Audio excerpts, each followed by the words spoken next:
EQB가 EQA보다 여러모로 잘난 점이 많습니다. 그런데 걸림돌이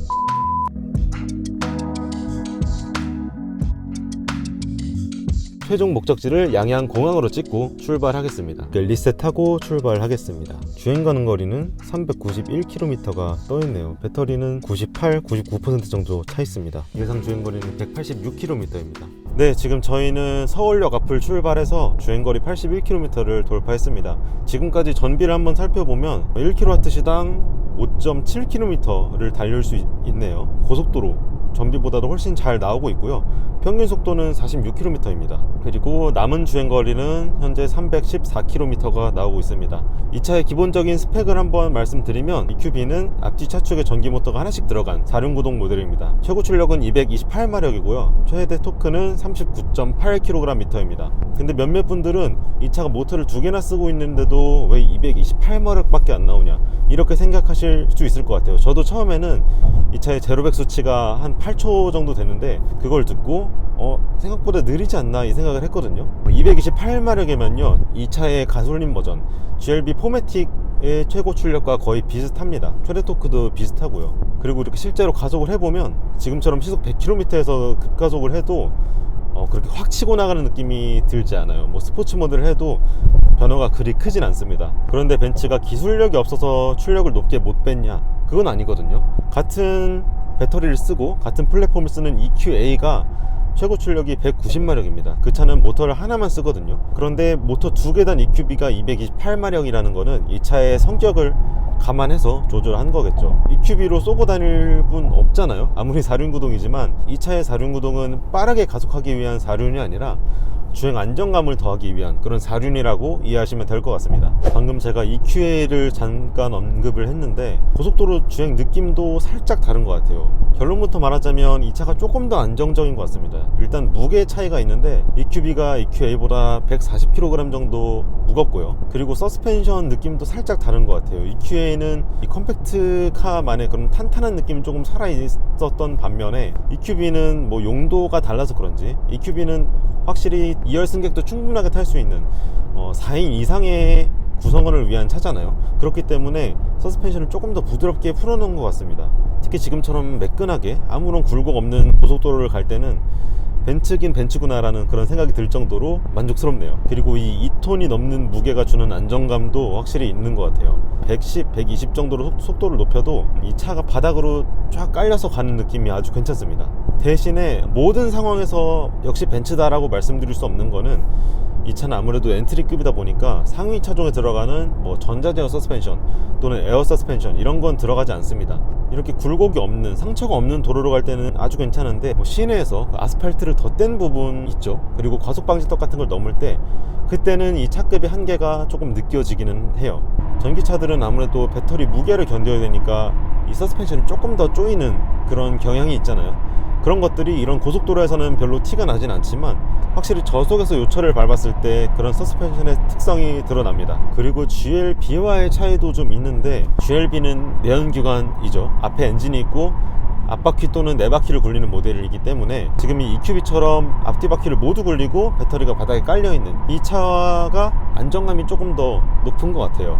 전기차들은 일단 낮은 무게중심이라는 이점을 기본적으로 갖고 태어나기 때문에 확실히 이 제조사별로 또 차급별로의 서스펜션 기술 차이가 이 전기차의 주행의 완성도를 결정짓는 것 같습니다. 정숙성도 한번 말씀드리고 싶은데 제가 작년 EQA로 고속도로를 갔을 때 살짝 실망했던 게 외부 소음 들이치는 거였거든요. 특히 생각보다 노면 소음이 많이 올라와가지고 왜 이렇게 바닥이 시끄럽지? 이런 생각이 들었어요. 그런데 EQB는 조금 더 조용한 것 같아요.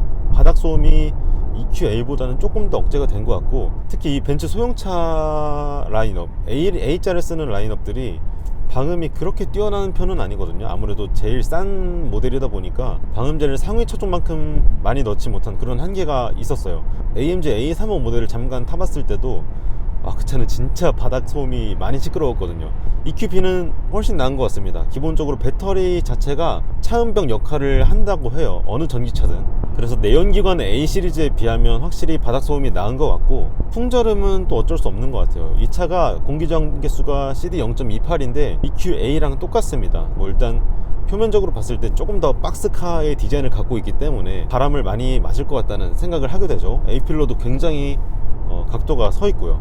그래서 시속 90에서 100km를 넘어가기 시작하면 바람 소리가 조금씩 들어오기 시작합니다. 심지어 사이드미러로 필러에 붙어 있어서 풍절음을 줄이기 위해 노력하는 그런 플래그십 모델들을 보면 이 사이드미러가 문에 붙어 있거든요. 그런데 EQB는 필러에 붙어 있습니다. 그래서 이 사이드미러 쪽, 필러 쪽에서 들어오는 바람 소리가 어느 정도는 있어요. 하지만 전체적으로는 EQA보다 조금 나은 것 같다 라는 생각이 듭니다. EQB의 회생제동 모드는 3단계로 나눠져 있습니다. 고속도로를 달릴 때는 가장 회생제동을 적게 하는 D 플러스 모드로 하고 있고요. 운전대 뒤에 시프트 패드를 통해서 D 그리고 D 마이너스 총 3개로 조절을 할 수 있습니다. 고속도로에서는 이 D 플러스로 하는 게 가장 낫습니다. 제동할 상황이 별로 없기 때문에 차의 주행 관성을 최대한 이용하는 게 오히려 전비에 도움이 되고요. 지금 저는 크루즈 컨트롤을 쓰고 있지만 이걸 안 쓸 때 오른발을 까딱까딱 하는 거에 따라서 회생제동을 강하게 걸면 차가 자주 꿀렁거릴 수 있기 때문에 고속도로에서는 D 플러스로 노는 게 제일 좋습니다.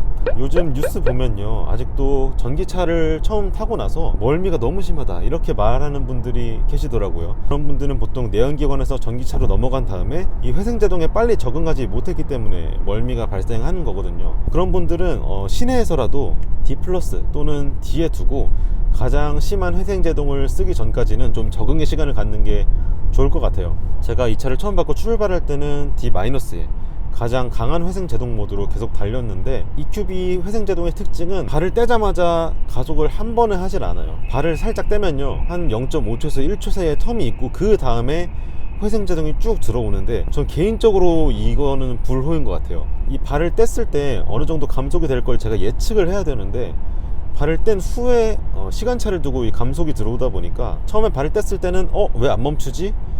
이후에 감속이 확 들어왔을 땐 너무 세네. 그렇게 되면 급가속과 제동을 반복하게 되니까 아무리 전기차라도 전비에 그렇게 좋은 영향을 끼치진 않을 거란 말이죠. 그리고 혼자 탔을 때 불편하기도 한데다가 누군가 옆에 타 있을 때는 이 사람은 진짜 멀미를 심하게 할 수 있어요. 그래서 저는 이 발을 뗐을 때 정말 각도와 정비례해서 속도가 줄어드는 방식으로 회생제동을 만들면 어떨까, 개인적인 생각입니다. 일단 EQB의 차로 유지 기능, 이 차선을 잡아주는, 운전대 스스로 움직이는 이 기능은 딱 힘이 적당한 것 같아요. 이게 제조사에 따라서 이 운전대에 자기 주장이 강한 애들이 있거든요. 똑바로 갈 줄 아는 애들이면 상관없는데, 가끔 왼쪽이나 오른쪽에 붙어서 가는 차가 자기 주장까지 심하다 그러면 저는 안 쓰게 됩니다. 너무 불안해요. 그런데 EQB는 일단 가운데도 잘 맞추고, 제가 이렇게 제 힘으로 운전대를 살짝 움직일 때 크게 거부하지 않습니다. 제가 언제든지 편하게 직접 차로 사이를, 양쪽 간격을 유지할 수 있어서 되게 자연스럽게 만든 것 같아요. 그리고 앞차와의 거리는 총 4단계로 조절할 수 있습니다. 여기에 버튼으로 이렇게 내리면 지금 2단계, 3단계, 4단계까지 되고요. 보통 근데 저는 1단계로 많이 해서 가거든요. 대부분 1단계로 하더라도 고속도로에서 앞차와 충분한 거리를 벌릴 수 있도록 조절을 해줍니다. 그런데 이 EQB의 1단계는 조금 가까운 것 같아요, 다른 브랜드에 비해서. 하지만 위험한 수준은 아니고요, 어디까지나 다른 브랜드에 비해서 1단계 했을 때 앞차와 거리가 살짝 가깝다, 그런 느낌이 있어요. 이 반자율 주행 기능들 전체적으로 마음에 드는데, 하나 아쉬운 거, 일자로 계속 가다 보면 또는 이렇게 가끔 손을 놓고 가다 보면 곧 계기판에 경고가 뜨죠. 운전대를 잡아라, 너가 직접 주행해라. 이때 운전대를 잡고 있구나 라고 감지하는 방법이 두 가지가 있습니다. 하나는 압력식이고요, 하나는 정전식입니다. 압력식은 제가 이 운전대를 직접 이렇게 살짝 움직여줘야 차가 사람이 운전대를 잡고 있구나를 인지하는 시스템이고요. 정전식은요, 그냥 제가 이렇게 손을 얹기만 하면 스마트폰 화면에 손가락을 얹었을 때 반응하듯이 이 미세 전류를 운전대가 감지해서 직접 운전자가 조작하고 있음을 알아채는 그런 방식입니다. 그런데 요즘 정전식이 대중 브랜드까지도 많이 내려왔어요. 여기에도 정전식이 들어가면 훨씬 편하지 않을까 싶어요. 그리고 그걸 또 절실히 느낀 거는, 제가 정말 살짝 움직이는 걸로는 인식을 잘 못하는 것 같아요. 방향이 살짝 바뀔 만큼은 제가 조향을 해줘야 차가 인식을 합니다. 그 부분 하나는 좀 아쉽네요. 이 차를 처음 구매하시는 분들은 보통 벤츠를 처음 접하시는 분들이 많더라고요. GLA, GLB, EQA, EQB 모두 포함되는 얘기인데, 그분들의 입장에서 이 주행 환경이 어떤지 좀 말씀을 드리면, 일단은 시야가 좋아서 아주 편합니다. 대시보드가 되게 낮아요. 이 계기판이 커버가 따로 없기 때문에 기본적으로 전방 시야가 굉장히 좋고요. 그리고 벨트 라인, 이 창문 라인도 높지 않습니다. 이 차가 나를 감싼 느낌보다는 얘가 살짝 위에 붕 떠 있는 기분, 그런 느낌이 들기 때문에 초보 운전자분들도 이 시야에 대한 걱정은 안 하셔도 좋을 것 같고요. 또 유선 방식이긴 하지만 이렇게 카플레이나 안드로이드 오토를 연결해서 티맵 쓰시는 분들 많잖아요. 여기다가 그대로 쓸 수 있습니다. 또 감성적인 측면에서 보자면 이 차의 인테리어를 언급을 안 할 수가 없죠. 진짜 이 벤츠 A 시리즈의 실내는 그 동급의 어떤 차가 와도 비교가 안 됩니다. 이게 같은 브랜드의 차고 전체적으로 인테리어 컨셉이 비슷하다고 하더라도 차급에 따라 이 소재의 차이는 확실하단 말이죠. 그런데 이 A 시리즈의 실내는 소재 면에서도 크게 뒤떨어진다는 생각이 안 듭니다. 상위급에 비해서. 그리고 무엇보다 지금 터널을 들어가게 될 텐데, 자, 이런 어두운 데에서 빛나는 이 앰비언트 라이트들, 센터 콘솔에도 이렇게 쭉쭉 들어가 있고요. 대시보드는 기본이고, 또 이쪽에도 낮에는 그냥 패턴일 뿐인데 저 안에 부분 조명을 넣어서 밤에 탈 때 진짜 기분 좋거든요. 벤츠는 저런 부분을 보면 우리는 어떤 브랜드보다 화려한 인테리어를 만들겠다라는 의지가 진짜 보여요.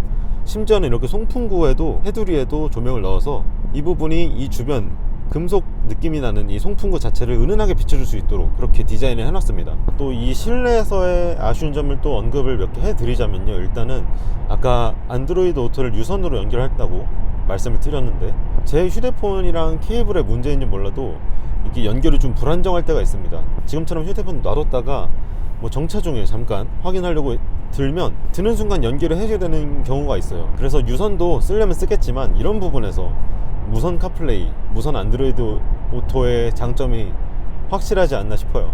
그리고 지금 여기에 마우스 패드 같은 이 중앙 모니터의 기능을 컨트롤 할 수 있는 패드가 들어있는데요, 이제 벤츠도 중앙 모니터가 다 터치가 되기 때문에 이걸 쓸 일은 많지 않지만 이 패드의 실용성 자체가 저는 딱히 좋은 것 같진 않아요. 얼마 전에 신형 A클래스 부분 변경 모델이 공개가 됐는데 이 마우스 패드가 있어야 될 자리에 훨씬 더 큰 수납 공간을 만들어 놨더라고요. 앞으로는 더 깔끔하게 나올 것 같습니다. 평균 속도는 시속 61km, 그리고 평균 전비가 1kW당 5.5km가 나오고 있습니다. 고속도로를 이제 꽤 달렸는데 생각보다 전비가 떨어지지가 않네요. EQB의 1회 충전 주행거리는 313km입니다. 환경부 기준이고요. 같은 배터리를 쓰는 EQA가 306km입니다. 오히려 EQB가 무게도 무겁고 모터를 2개나 쓰는데도 조금 더 멀리 갈 수 있는 그런 수치를 인증을 받았어요.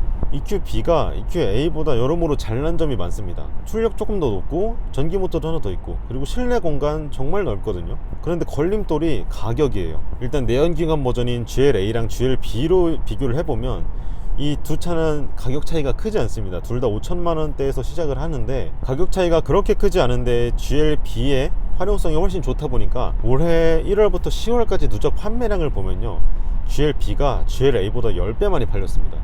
2,500대가 넘어요. 그런데 이 전기차 버전으로 넘어오면 상황이 완전히 바뀌어요.